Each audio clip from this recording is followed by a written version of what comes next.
치매가 완치가 가능한가요? 그냥 생각만 해도 끔찍한 이 치매 어떻게 예방할 수 있을까요? 그러니까 어떤 분은 택시를 타고 가다가 갑자기 내가 지금 어디 가고 있었지? 잊어버려. 그러다가 맞다 하면서 완전 정상인처럼 보이는 환시, 그러니까 헛게 막 보이는 그런 증상이 동반되는 경우가 많고요.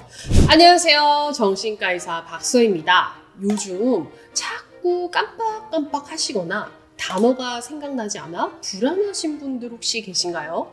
혹시나 치매가 시작된 거 아닐까 하는 걱정 해보신 분 있으실 겁니다. 그런데 이 기억력 저하 정말로 치매일 수도 있지만 사실은 우울증이나 스트레스 같은 다른 원인 때문일 수 있다는 거 알고 계셨나요? 그래서 오늘 영상에서는 진짜 치매와 가짜 치매를 구분하는 그 기준부터 완치가 가능한 치매의 종류, 그리고 예방 방법까지 아낌없이 다 알려드릴게요. 자, 선생님, 근데 치매가 완치가 가능한가요? 이거는 먼저 치매의 그 정의부터 알고 말씀드려야 될 것 같아요. 치매라고 하는 건 하나의 병명이 아니라 그러니까 다양한 원인으로 인해 인지 기능이 저하되고 혼자서는 독립적인 일상생활이 어려워진 상태를 통틀어 부르는 말입니다. 그러니까 그 원인에 따라 완치가 가능한 치매도 일부 존재한 거죠. 예를 들어서 비타민 B12가 결핍됐거나 갑상선 기능이 떨어졌거나 정상압 수두증과 같은 원인이 뚜렷하고 조절이 가능한 경우에는 치료를 통해 회복이 될 수가 있습니다. 하지만 안타깝게도 대부분의 치매는 완치가 사실은 어려워요.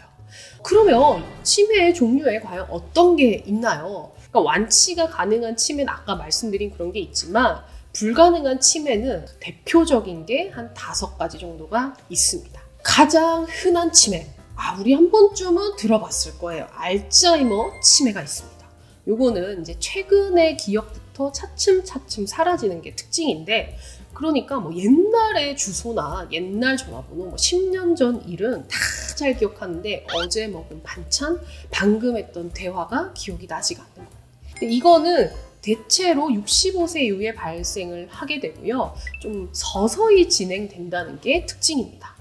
두 번째는 혈관성 치매가 있어요. 이거는 이제 뇌에 공급하는 혈관이 막히거나 뇌출혈로 인해서 뇌세포가 손상이 되면서 생기는 치매인데, 이제 다른 치매에 비해서는 조금 더 빠르게 증상이 발현되는 게 특징이고요.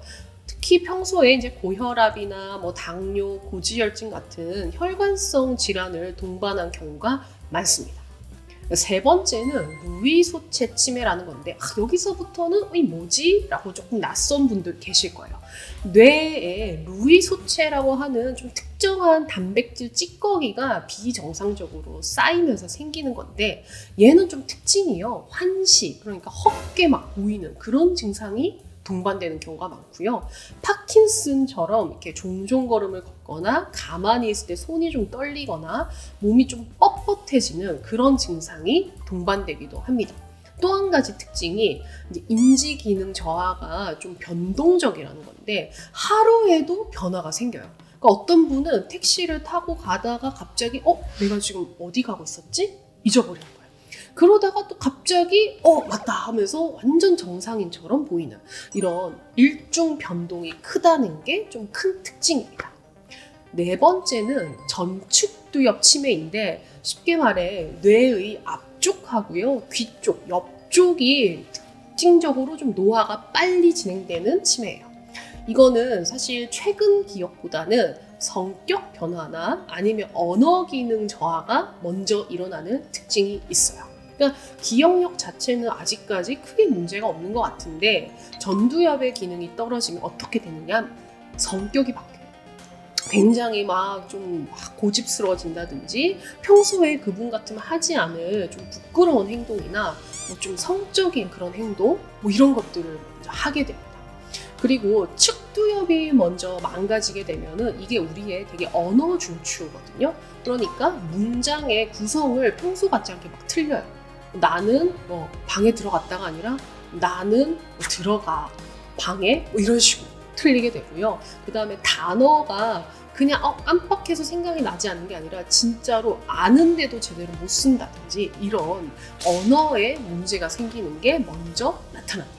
다섯 번째는 파킨슨병으로 인한 치매인데 이제 파킨슨병이 먼저 발생을 하고 1년 정도의 일정 시간이 지난 이후에 인지기능 저하가 동반이 되는 경우를 말해요. 루이 소체하고 차이는요. 아까 루이 소체 치매는 인지기능이 먼저 오거나 아니면 거의 동시에 파킨슨 증상이 나타나는 반면에 이거는 파킨슨 증상이 적어도 1년 전에는 발생한다. 이게 조금 특징이 되겠습니다.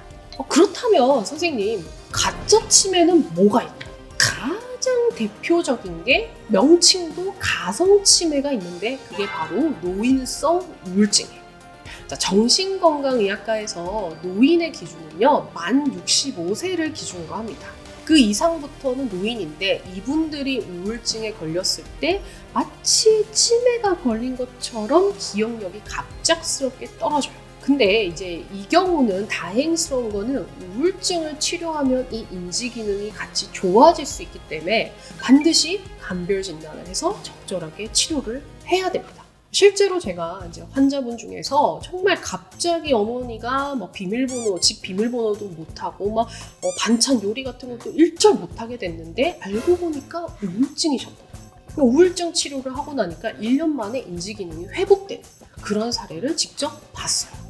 그래서 진짜 치매는 서서히 진행이 되고 본인이 자신의 인지기능 저하를 거의 좀 인지하지 못하거나 하더라도 아닌데 나 멀쩡한데 이렇게 좀 숨기려는 경향이 있는 반면에 이런 가짜 치매의 경우에는 좀 갑자기 증상이 심해지고요. 저는 진짜 아무것도 몰라요. 저는 진짜 지금 기억이 하나도 안 나요 라고 자신의 증상을 되게 적극적이고 오히려 좀 더 과장되게 표현하는 경우가 많습니다. 그리고 진짜 치매는 인지기능 저하가 주되고 그로 인해서 우울감이 좀 있다. 이 정도라면 가짜 치매 같은 경우에는 우울이 일단 먼저 와요.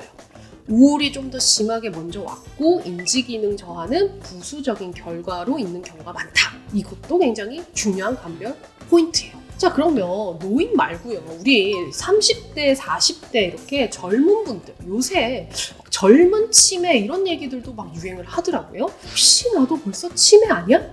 라고 걱정하시는 경우가 생각보다 많아요.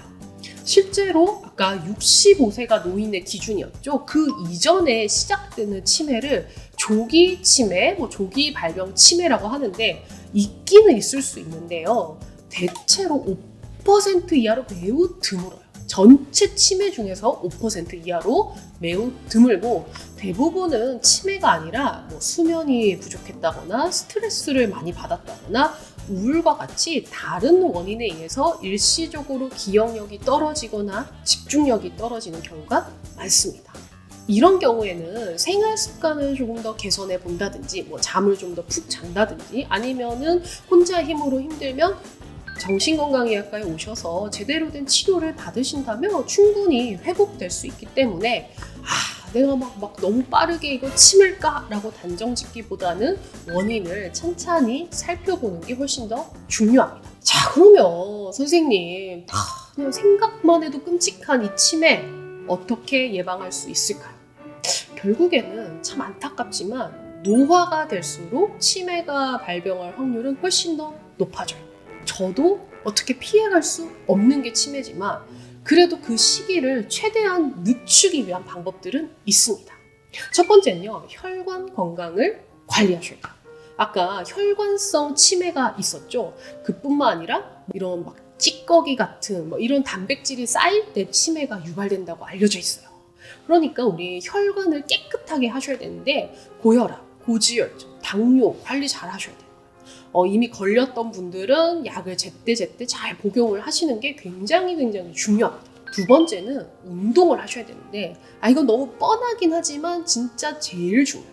제가 서울대학교 병원에서 이제 펠로우 과정을 이 치매를 전문으로 했는데 그때 저희 교수님께서 늘 강조하신 게 1시간 이상씩 걷기 운동을 하세요였어요. 그만큼 굉장히 이렇게 1시간 정도의 규칙적인 걷기 운동이 뇌 자극을 굉장히 많이 시킨다는 연구가 많이 있습니다.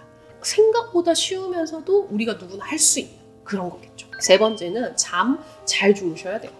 자는 동안에 뇌에 쌓인 노폐물들이 배출이 된다고 하거든요. 아까 그 찌꺼기들이 쌓이면은 치매가 된다고 했잖아요. 그래서 수면은 치매 예방에 굉장히 중요하고요. 게다가 우울증을 예방하는데도 수면은 굉장히 중요하거든요. 그러니까 이러나 저러나 잠을 잘 주무셔야 된다. 자, 네 번째는 식습관인데요. 영양소를 골고루 섭취하는 거 너무나 중요하죠. 게다가 음식물을 꼭꼭 씹는 이 저작 운동 자체가 치매 예방이 된다는 연구들이 많이 있어요. 다섯 번째는 바로 청력 관리입니다. 나이가 들수록 이 청력도 떨어지기 마련인데 대부분은 자기가 이 청력이 떨어진 줄을 잘 모르시거나 알더라도 보청기 끼는 게 너무 번거롭고 불편하다고 안 하세요. 근데 그러면요, 치매가 잘 유발될 수 있습니다. 그래서 꼭 건강검진 하실 때요, 청력 검사도 하셔야 되고, 만약에 그거에 문제가 있다면 보청기와 같은 보조기구를 꼭 적극적으로 활용하세요. 마지막으로는 우울증을 관리를 잘 해주셔야 됩니다. 아까 가성치매라고 하는 게 이제 노인성 우울증이라고 했잖아요. 근데 이게 단순히 우울증만의 문제가 아니라 이 우울감이 지속되면 해마라고 하는 우리 알츠하이머 치매일 때 가장 먼저 망가지는 그 부위가 쪼그라들어요. 그래서 우울증 자체가 치매의 위험 요인이기도 합니다. 그러니까 이건 단순히 내 의지의 문제나 내 감정의 문제가 아니라 치매 예방을 위해서라도 우울함이 있다면 반드시 꼭 진료를 보시고 적극적으로 치료를 받으셔야 한다는 거. 너무 중요합니다, 여러분. 자, 여러분, 이렇게 우리 치매에 대해서 알아봤는데 어떠셨어요? 생각보다 다양한 종류가 있고 또 완치가 가능한 것도 있고 예방하는 방법도 있죠. 그러니까 우리 너무 무서워하지만 마시고요. 하나하나씩 내가 할 수 있는 것들부터 해보자고요. 기억력이 떨어졌다고 너무 걱정만 하지 말고 지금 나의 감정 상태나 수면 패턴, 스트레스, 생활 습관 등을 잘 관리하시면 치매도 예방할 수 있다는 거 꼭 기억하셨으면 좋겠습니다. 그러면 저는 다음 영상에서도 정신건강에 유익하고 재미있는 내용으로 다시 찾아뵙겠습니다. 그때까지 안녕히 계세요. 정신과 의사 박서였습니다. 감사합니다.